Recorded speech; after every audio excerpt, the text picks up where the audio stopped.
بسم اللہ الرحمن الرحیم۔ السلام علیکم معزز ناظرین۔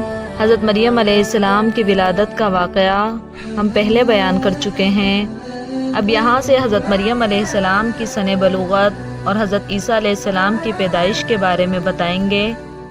جب حضرت مریم علیہ السلام کو ان کی والدہ نے بیت المقدس کی خدمت کے لیے وقف کر دیا تو آپ علیہ السلام حضرت زکریا علیہ السلام کی کفالت میں رہ کر بیت المقدس کی خدمت کرتی رہیں۔ جب حضرت مریم علیہ السلام بلوغت کی عمر کو پہنچ گئی تو آپ علیہ السلام ایک دن بیت المقدس کے مشرقی حصے میں سب سے علیحدہ ہو کر ایک پردہ ڈال کر غسل کرنے لگی۔ اتنے میں اللہ تعالیٰ کے فرشتے حضرت جبرائیل علیہ السلام حسین نوجوان کی صورت میں سامنے آئے۔ حضرت مریم علیہ السلام نے فرشتے کو دیکھا تو اسے انسان سمجھ کر کہنے لگی کہ میں تجھ سے رحمان کی پناہ مانگتی ہوں اگر تو اللہ تعالیٰ سے ڈرنے والا ہے۔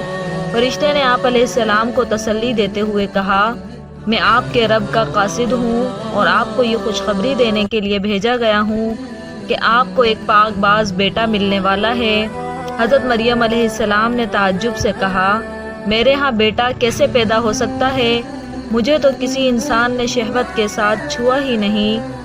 فرشتے نے جواب دیا، یہ اللہ تعالیٰ کا حکم ہے جو پورا ہو کر رہے گا، کیونکہ تمہارے رب کا یہ ارشاد ہے کہ مجھ پر یہ کام بہت ہی آسان ہے۔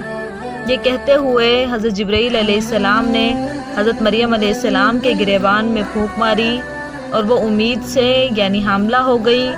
جب حمل کے آثار ظاہر ہوئے تو آپ علیہ السلام نے بنی اسرائیل کی طرف سے تہمت لگنے کے خوف سے تنہائی اختیار کر لی۔ حمل کی مدت مکمل ہونے پر آپ علیہ السلام لوگوں سے علیحدہ ہو کر ایک دور جگہ پر ایک کھجور کے درخت کے نیچے جا کر بیٹھ گئی۔ وہیں پر آپ علیہ السلام کو درد ذہ یعنی بچہ جننے سے پہلے کا درد شروع ہو گیا۔ ایک طرف تو آپ علیہ السلام کو جسمانی تکلیف ہو رہی تھی اور دوسری طرف آپ علیہ السلام ذہنی طور پر بھی پریشان ہو گئی کہ جب میں بچہ لے کر قوم کے سامنے جاؤں گی تو لوگ مجھے کیا کہیں گے۔ لہٰذا آپ علیہ السلام نے اس موقع پر کہا، کاش میں اس وقت کے آنے سے پہلے ہی مر چکی ہوتی اور لوگ مجھے بھلا چکے ہوتے۔ اللہ رب العزت نے حضرت مریم علیہ السلام کی جسمانی اور ذہنی تکلیف دور کرنے کے لیے آواز دی کہ اے مریم آپ غم نہ کریں، آپ کے رب نے آپ کے پاؤں تلے ایک چشمہ جاری کر دیا ہے، اس سے پانی پئیں اور جس کھجور کے درخت کے نیچے آپ بیٹھی ہوئی ہیں اس کو ذرا ہلائیں تو اس سے تازہ کھجوریں گریں گی، وہ کھائیں، آپ کی جسمانی تکالیف دور ہو جائیں گی۔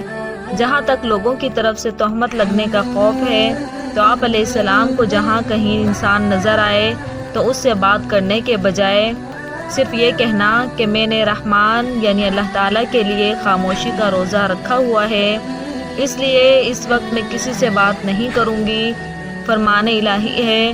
ترجمہ۔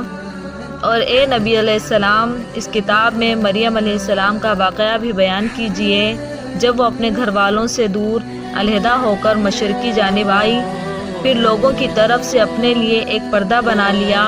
ہم نے اس کے پاس اپنا خاص فرشتہ جبرائیل علیہ السلام کو بھیجا جو ایک پورے انسان کی شکل میں مریم علیہ السلام کے سامنے آیا۔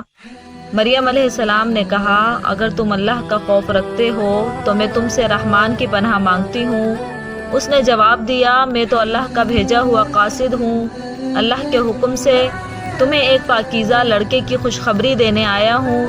مریم علیہ السلام نے کہا، میرے ہاں بچہ کیسے ہوگا جبکہ مجھے تو کسی انسان نے چھوا تک نہیں اور نہ ہی میں بدکار عورت ہوں۔ اس فرشتے نے کہا، بات یہی ہے، تیرے رب کا ارشاد ہے، یہ کام میرے لیے بہت ہی آسان ہے تاکہ ہم اس کو لوگوں کے لیے اپنی قدرت کی ایک نشانی اور رحمت بنائیں۔ یہ ایسا معاملہ ہے جس کا فیصلہ ہو چکا ہے۔ بس مریم علیہ السلام حمل سے ہو گئی اور اس حمل کو لیے ہوئے ایک دور جگہ چلی گئی۔ پھر زچگی کی تکلیف انہیں ایک کھجور کے تنے کی طرف لے آئی اور انہوں نے کہا، کاش میں اس سے پہلے ہی مر چکی ہوتی اور ایک بھولی بسری یاد بن گئی ہوتی۔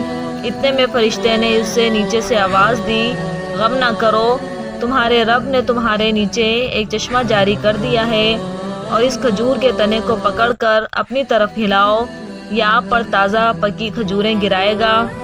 بس کھاؤ اور پیو اور اپنی آنکھیں بچے کو دیکھ کر ٹھنڈی رکھو۔ اگر کسی انسان کو دیکھو تو کہہ دینا کہ میں نے رحمان کے لیے خاموشی کا روزے کی نظر مانی ہے، اس لیے میں آج کسی سے بات نہیں کروں گی۔ سبحان اللہ۔